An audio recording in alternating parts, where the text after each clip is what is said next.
up, y'all? Welcome to another episode of Recipes and Receipts, where today we're making spaghetti squash. You know the drill, we're headed to Aldi's to grab a couple of things. I am doing an in general grocery haul on this haul, so you'll see I'm grabbing some things that aren't related to this episode, like blueberries and cherries.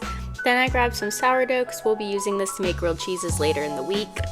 Then we're gonna head over to our vegetables and grab a bundle of onions. I do prefer red onions, but you can use any type of onion for this recipe. Then we're headed over to pick out a squash.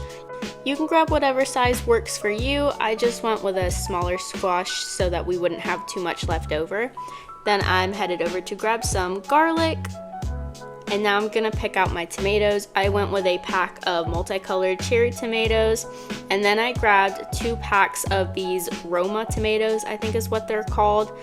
Each package comes with 6. We are out of mayo, so I needed to restock on this. I just went with Duke's, but I don't really have a mayo preference. Now I'm headed back to our cheeses, but I'm actually looking for kombucha, and they had one Trilogy Synergy left, which is my favorite. And I was also under the weather when I was making this video, so I grabbed a ginger and a turmeric shot, kind of hoping that would make me feel a little bit better. Then I went back to our meats and I grabbed 2 pounds of the organic grass-fed beef, because that is our favorite to cook with and it's so good for you. And Evan also likes to cook with a lot of ground turkey, so I grabbed a package of that for him and some chicken to make some additional meals later this week. Heading over to our dairy, I needed to grab some Greek yogurt. He loves the whole milk Greek yogurt, and we also needed to restock on some butter. We always get unsalted butter, that's just kind of our preference. I also needed to grab some half and half, which we'll be using for tomato soup later this week.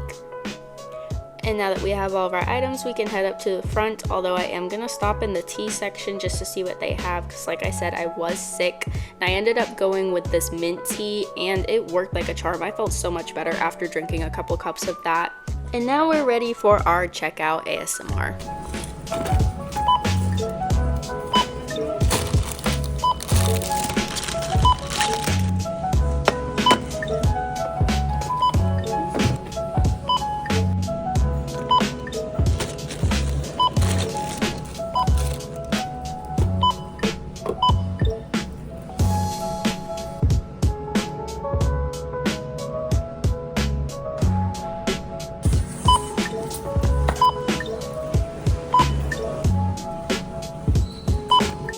Alright, so all of that came out to $67.56. After taxes was $69.59, which is pretty good considering I got 2 bags full of groceries, and most of it was fresh produce, and I love that.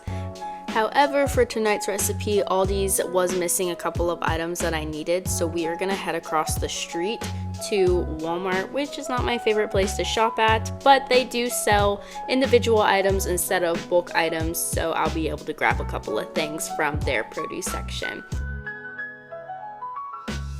The first thing I'm grabbing is a couple of limes because I like to drink hot water and lime juice. It's really good for digestion, and you can drink that combination before and after meals.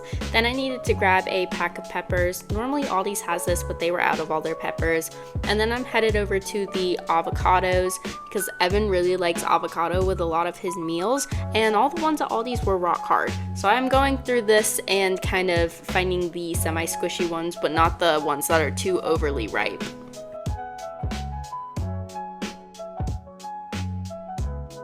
That was all we needed, so I'm headed to checkout.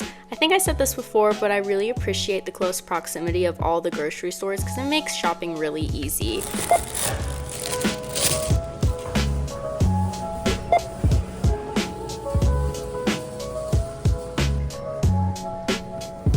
That total came out to $5.83 after taxes, and now that we have everything, we are ready to head home.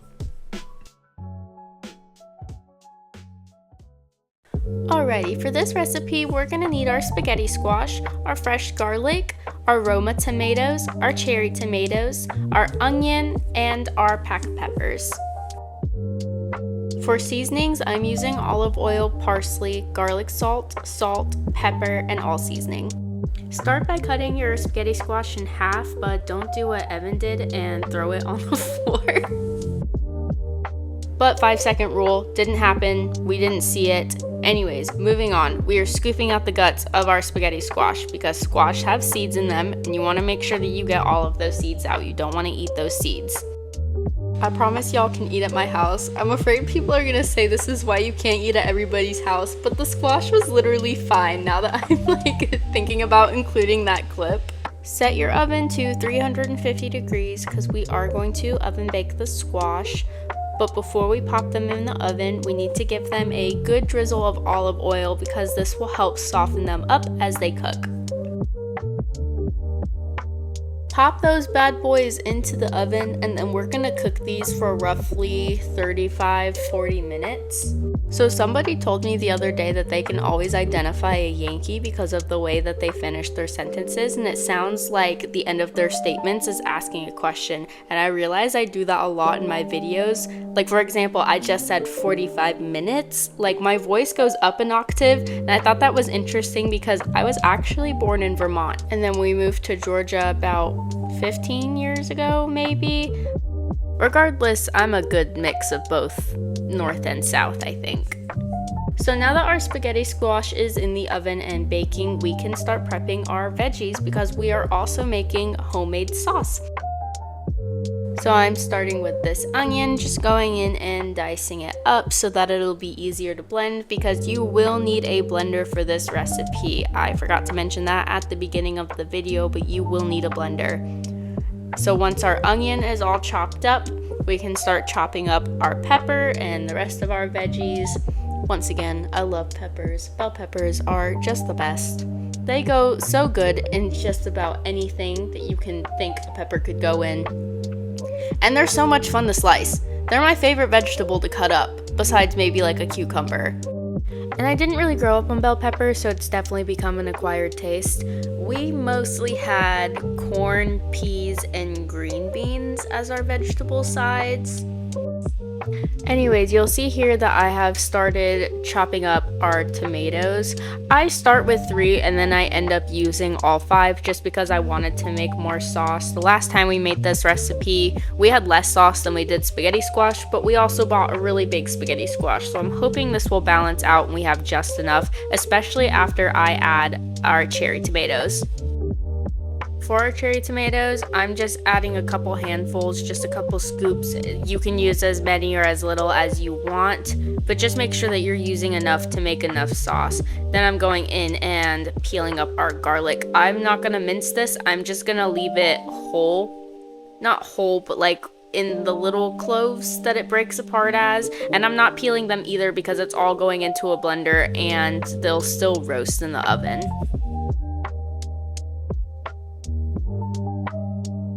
Now we're gonna add all of that to a pan, kind of distribute it evenly if you can, mix those around, get those on there good so that we can pop those in the oven with our spaghetti squash. These veggies don't take as long to cook as the squash does. Make sure you hit it with a drizzle of olive oil. That's gonna help it cook, it's gonna help it fry a little bit, soften up all those veggies the same way it does for the squash. You might have noticed that I haven't seasoned any of our veggies. That's just because when we blend it all up, I like to add the seasonings in that step. You can add them at any point that you want to. I just find that since it's all going into the blender, I can season it to taste just a little bit better and not over season the sauce. Now that our vegetables are cooking, we can start frying up our meat. So I'm just seasoning that with a little bit of black pepper, some parsley, and then some garlic salt.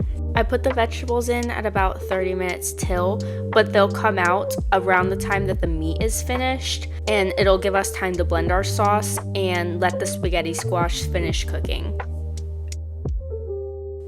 Now that we've got our meat all laid out, we're gonna go in and hit it with some Lawry's All Seasoning. Doing a quick check on our vegetables, they're looking good. You can tell when the squash is starting to cook because it looks dry on the edge, but it's gonna be super moist. Now that our meat is browning, we can go ahead and mix that up. Feel free to add as much or as little seasoning as you want throughout this process. It is entirely up to you. We only have a few more seconds before our squash is ready to come out of the oven. And I did mention earlier that we were gonna leave the squash in longer while we blended up the vegetables, but it was looking pretty cooked. Just kind of play that by ear. So I went ahead and I pulled both out. So I could let that spaghetti squash cool a little bit, and I could go ahead and get started on blending up that sauce. Look how good these vegetables look though. So from here, we're good to go ahead and add them to our blender, and you are just gonna pop them straight into the blender. If you want a thinner sauce, you can add milk or water. If you like it thicker, I wouldn't add anything because as you blend up the vegetables, the juices inside of them help thin out the sauce.